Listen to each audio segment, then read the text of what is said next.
Welcome back to the Talking Hedge. I'm Josh Kincaid, and this is your Cannabis Business Podcast. Today, we're going to be talking about the Indo Expo, characteristics of a successful trade show, the ins and outs of the Portland Indo Expo, everything that happened, interesting, new, neat, niche stuff. We're going to break it down. On the line with us to help us do that is Dan Chemist, our CBD correspondent with Good CBD Products. Oh, I am here, Chronic. I am here. I'm in Lake Stevens, Washington right now, and it's pretty funny. I'm having fun. Well, appreciate you being on the show with us to break down the Indo Expo from this last weekend. Some characteristics of a great trade show, kind of broken down into three different ideologies.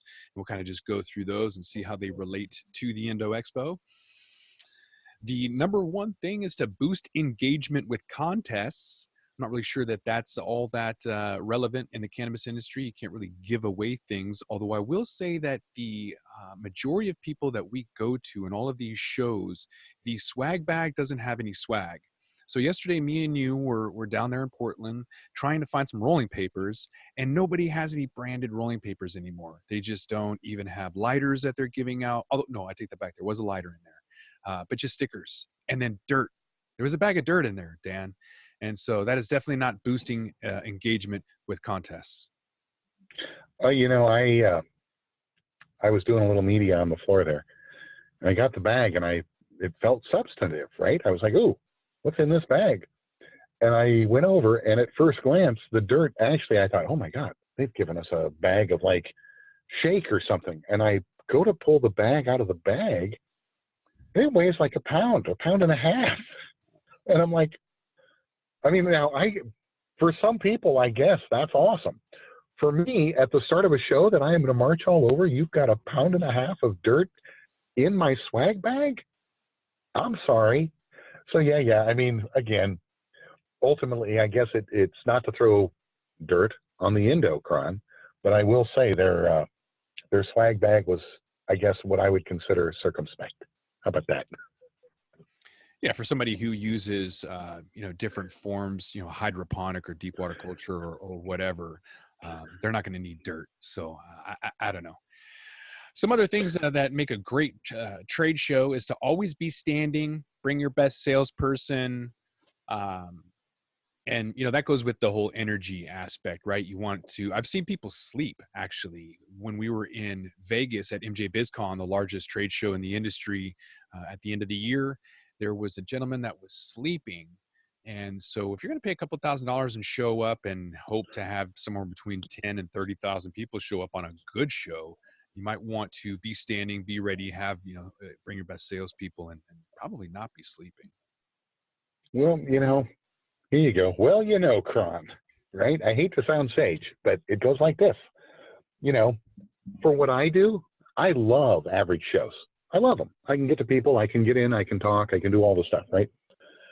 One of the things that was really interesting about Indo is, the truth of the cell phone being the disdain of good booth posture, right? You're in the corner, you're sitting over there, you're looking at your messages, right? And you're just, you're doing your thing and you're focused on your stuff, and I walk up and you ignore me. And I just hate that. Okay. And so there was some of that. There were some people who were a little quiet. I mean, I don't expect everybody to be P.T. Barnum, but again, you could definitely see the crews that were engaging. They had people to engage with. It was actually a fairly well attended show. We went on industry day. So we went on Saturday. It wasn't open to the general public. And I thought it was very well attended. As the day went on, more and more people showed up. And then, the last hour and a half, all of the locals there ended up kind of popping in at the last minute as we were getting ready to take off. But yeah, I thought it was a very good show. And so some other things I want to talk about is offering food is one of the characteristics of a good trade show, as well as experimenting with design. They didn't really have any food trucks, but they did have some in-house places, and you can always do Uber Eats. But the design is, nothing stellar, nothing new. This article goes in to say that the amount of technology available, you might want to try different design at every trade show. The booth should ring up to a flash different lights and colors. And attract people from farther away, even if they don't stop to look at what you're selling. Don't be afraid to think outside the box. In fact, tear the box to shreds and make your own.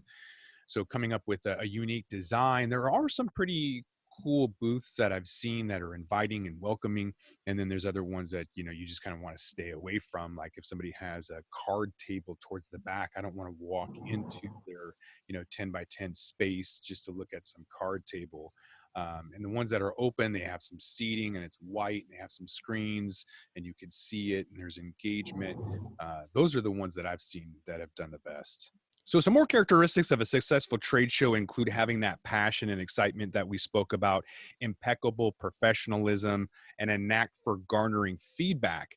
So a lot of these places have not asked for a lot of feedback. I haven't seen anybody running around with a tablet asking Facebook style questions just to get some data. You see at MJ BizCon that people will scan your badge, but I haven't seen at too many trade shows really good feedback. And this article is kind of pathetic in their recommendation to have savvy promotional models. They actually go on to say that these models know how to garner and gather important information and feedback and know how to genuinely listen to your target audience. Like that's crazy to me. You should have people that Yes. work for your company and not hire some model. That's insane. The on the floor, I did some interviews. I also did some counting. Like 17 of 22 were there for genetics. Okay, those are just general attendees. Okay, so it's just interesting. And then in the booths, one of the things I do is I run in and I measure you, right? We do an interview. And I found a couple of different crew that were so well drilled. Oh my gosh, were they professional and crisp and, on point, knew what they were talking about. Like I found one crew, a salesperson and a marketing person. And they actually were able to clearly articulate the difference in their roles inside their company together, right? And it was, again, the whole thing where it's like, well, you guys must be practicing. And they copped to it. They said, yeah. This is a focus of how we prepare for these shows so that when someone like you comes along and starts asking the hard questions, we're ready. Most of the time we don't get the hard questions, but when we do, we want to be ready. And again, here's the thing. The energy and resource required, like in this case, they had a 10 by 10. There's two of them. They're on the show floor, in Oregon. They're not from Oregon, okay? Real money. And in this case, real serious about how they approached it. That was the Jupiter crew. They were good, man. They were really good. So this goes on to mention a couple of points that you just brought up about eloquence and public speaking skills and that innate leadership skills in order to have, people who can come together with organizational skills and that are dependable. They're going to show up and be there, be able to articulate what they're going to say and have that leadership skills, because you don't have people telling you what to do. You just need to be able to do it. So it sounds like you encountered some of that at this recent Indo Expo. And so this article kind of goes on to a couple other ideas about how to create the best or most successful trade show by a gift of fostering relationships. So successful brand ambassadors love building and nurturing relationships. They have a natural gift for it and are dedicated to fostering critical relationships to maintain current clients and bring in new ones. So you have to love marketing, you have to be credible, and you have to have an ability to be a team player. These are the frontline marketing efforts for a lot of these companies, right? And this is where, again, measuring that's really fun. So we've kind of gone over a few characteristics from the inside out. And so I kind of want to take it from a different perspective before we open up our crystal balls and show some trends for future trade shows and how to revolutionize the future. The trade shows that people are creating are interesting too. So I kind of want to just touch on this point from the creation standpoint rather than the attendee standpoint. I got a call not too long ago from a gentleman in Portland who wanted to create a trade show. He met somebody literally the day before and then called me to have a booth. Now, if you call an accountant or a finance guy to have a booth at your trade show, it's going to be what we call a shit show. Nobody wants to have me at a booth selling like finance or whatever. That's just terrible. So there's some things that you want to be able to do when you're creating a show in order to have a good trade show. So here's some characteristics for those that are thinking about creating a trade show in some emerging markets. So location, obviously convenience for your market base or destination that they want to travel to that's easily and inexpensive, a venue that's large enough to have your trade show. and so on. You want to have excellent vendors that are going to be relatable. You want them to be in the front line, and then exhibitors. So this is where you're going to make a lot of money on selling booths and advertisement. And so again, that kind of goes again with the good location, having your food, having a good exhibitors that aren't necessarily just a dirt show. Some of these trade shows we've been to just kind of have a lot of the same kind of people, and that's what we call a dirt show, or even a shit show. I get if you're into nutrients and you show up and here's 40 vendors of nutrients, right? And it's kind of like, ooh, look, nutrients. But again, diversity in your vending makes it, they're having a broader approach so that when I show up, I get the whole industry or a major components of it from a consumer standpoint, right? Geez, I'm here at this show. Yeah, there's nutrients. Look, there's equipment. Look, there's producer processors. Oh, legal services. There's Cron in the booth. What a terrible booth. All that stuff, right? Again, not always easy to do. You see it with some of these shows. So what happens is, sometimes your customer just starts picking and you almost have to curate. You got to curate better. No doubt. Getting a lot of people in is also difficult too. And so that kind of goes with marketing and advertising to make or break a show. You really need to be able to have an audience to bring in and add value to those people that you just charge for vendors. And so maybe having a training program for exhibitors, helping them make the best of exhibiting might be something that you want to offer for a good return on your investment. But operations team is huge, right? Having a good team and experienced ops in place is focused on customer service, keeping everything running smoothly. We've been to some shows where it took hours to get your badge, which is why we always show up early, sometimes a day early, just to get our badge, because you could spend 3, 4, 6, 7 hours at MJ BizCon in Vegas all day standing in line. And my, time is money. That just doesn't work for me. So operations team to make sure that people can get in and out as fast as possible is one thing to kind of help alleviate that. One of the spaces, like if you're a new trade show, one of the spaces to put extra energy at is curating your vendors, making sure that your consumers are able to enter and exit easily, and then kind of harmonizing that together. Because again, there's other stuff you can do that may or may not add value, but making it where I can get to that nice roster of diverse vendors rapidly and exchange and talk on the floor, right? So keep the music down, certainly the din of ambience of all of the people talking, that's one thing. It's a whole other thing to have loud music. All of these different factors, this is easy. Don't make it harder than it needs to be. Right. And sometimes, people aren't looking at all of their options, like putting an event on Facebook. There's a billion users every day. So even if you do have a website, it should be your first impression. Use Facebook too. There's a group coming up. It's the Chartered Alternative Investment Advisors. That's going to be this Thursday. It's going to be on cannabis investing. And yet I had to be the one to create the Facebook page for this charter because they just didn't think it was important. They're like, oh, we're already on LinkedIn. It's fine. It's like, well, what about the people that are going to show up, right? You need an audience, and a lot of them are on Facebook. So having a website, having meeting planners. So that team is going to be in charge of negotiating contracts for hotels, setting up meeting spaces and conference rooms, the exhibitor meetings, catering, making sure that there's maybe a podcast row, just adding value to the people that are paying and showing up, making sure that they can find the event with a good website. And then innovation and a wow factor. So as a trade show organizer, you have to bring the wow factor every year and make sure that it's legitimate. So if your trade show is literally called the Cannabis Creative Conference, make sure it's creative. All right. That's kind of important too. A lot of these educational components will have a cannabis investment forum, and they'll talk about friends and family loans and credit card advances and convertible notes. And that is old school. There's nothing secretive about that. Why did I just pay $200 to come in here? The general public is $195 to get in, and you're going to talk to them about something that's not even relevant to cannabis. Anybody could do that. So education is huge. Got to make sure that you have an educational component that's added in, so it allows attendees to get training or renew their certificates. And so having different levels from the beginner to the advanced is really important. Under promise and over deliver. Why do I have to say all the cliche stuff? But yeah, blow my socks off. Don't tell me there's going to be 10,000 people and have 3,000 people there. Tell me there's going to be 3,000 and have 10,000. Okay? Again, under promise, man, and then bring it. Bring it. I'd rather be on the floor and interview people, talk to people, see what products are coming out. I don't even waste my time listening to people. I have the internet, and so I go on YouTube, and there's other resources out there.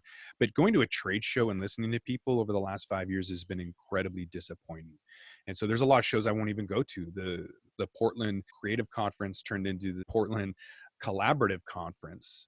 And again, I don't know what's collaborative about it, but I just know that it's turned into a shit show and I don't go anymore. Last year was my last year.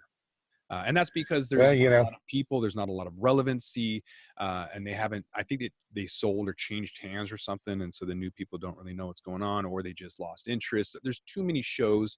There's 6.5 years excess cannabis and too many shows.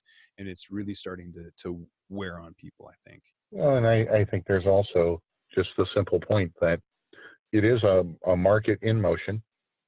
Things, these things evolve. I love going to shows that are failed, and I love going back and seeing if they're still failed, because they do evolve. But ultimately, I guess if the point is, what's a good trade show? A good trade show is engaging. It's interesting. It isn't oversold. It's undersold, and it's got some verve and some unique aspects to it. Again, it's almost like paint by numbers. It can be done. It's not that hard.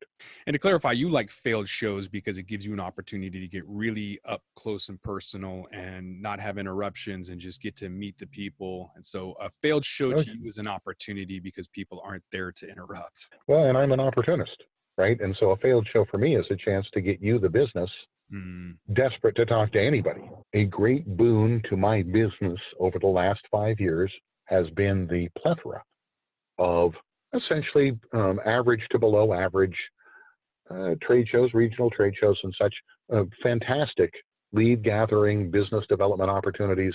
If you contrast the difference between, MJ BizCon, not everybody can be an MJ BizCon, but the floor at MJ BizCon and some of these other regional shows we go to, for what I do, going to these regional shows is actually significantly more effective. Now we're going to break out the crystal ball and talk about the 5 trends that will revolutionize trade shows. We already talked about customer-centric design, or at least having some kind of, wow factor design.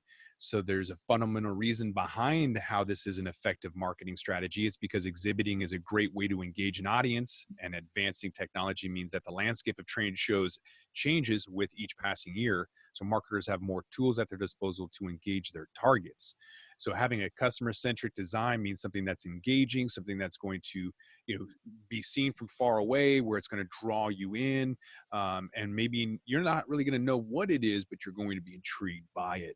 One of those that I saw was at the Indo Expo in Denver last year, and they had a t-shirt rack, like a rack with t-shirts, so with some printed designs on it. They had a couple flat screens TVs. They had some stools and tabletops, and it kind of looked like almost like a co-working space. Wasn't sure what it was, and then it was a marketing company. And so that makes a lot of sense that they want to be calm and engaging and casual, and I think they killed it. That was like the best booth that I saw. The second one plays off the first with a multi-sensory experience. So business owners and marketers are realizing that they're limited to engaging visitors by sights and sounds. And so there's 5 senses in total, and being able to get people on board. Obviously with movies, you're seeing 3D and some other things. So it's smart for marketers to avoid mono presentations in favor for like unique lighting designs, for example, or touch panel interfaces, gamification, interactive displays. So don't ignore the power of scent marketing. You can use terpenes, for example. So the human nose has hundreds of receptors, and so ignoring that is like turning your back on a crucial tool. So in the end, consider embedding and dispensing attractive scents to capture the attention of visitors. So focus on comfort. We've already, talked about this like in the first example, that exhibitors who implement a lounge area are finding success at getting people into their booth and having them stay there for extended periods of time. So it's a perfect opportunity for the floor staff to give visitors their sales pitch. So even savvier is the lately marketers have been adding charging stations along with comfy lounge chairs. So adding, USB ports, for example, or screens to show people what you're advertising is a great kind of sensory with comfort experience. Yes, certainly. You need to train your crew a little bit on how to usher, right? Hey, cool. We're glad you came in. Oh, and I'm going to need you to step out now because I've got this guy coming in, right? Because you'll get campers, but I'd rather have campers and teach my crew how to usher than not have traffic. And maybe one of those ways to do it is have like virtual reality or augmented reality. So it's a great way for marketing and advertising to have an interactive display, as well as, when your time is up, move on. So that's a way to usher people through and keep them engaged. They have to download something in order to use it, so you get their info, whatever it is.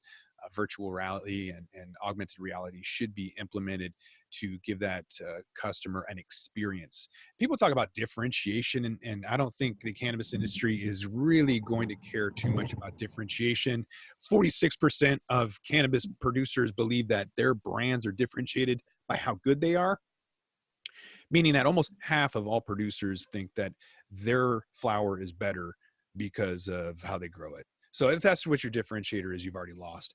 I really think that it's about adding a unique experience, and virtual reality and augmented reality can offer that. You want marketing stuff that leaves somebody feeling like they weren't even marketed to, right? They put on the goggles, they see the farm, they learn some stuff, they smell the weed, they, all the thing, they take off the goggles and they say, wow, I feel so much smarter. Right. That's what we want, because now they don't even know that we just, now they believe in Dan Cannabis, right? That whole thing. Yeah, it's a funny game, brother.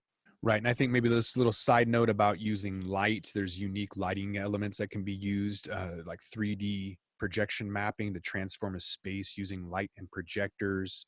And so that, again, that's kind of a mood lighting and interaction and attraction and customer centric and focused and all of those things. All of these trends mentioned above potentially are exciting advances and changes to the trade show space, but don't forget the fundamentals, those simple rules upon which can build on successful trade shows with exhibitors. Make sure that your sales staff is communicating your message clearly and effectively, and most important, have a follow-up plan in place. So with that, we're going to roll this one up. I'm Josh Kincaid. This is the Talking Hedge. Don't forget to like, share, and subscribe, or don't, and I'm out.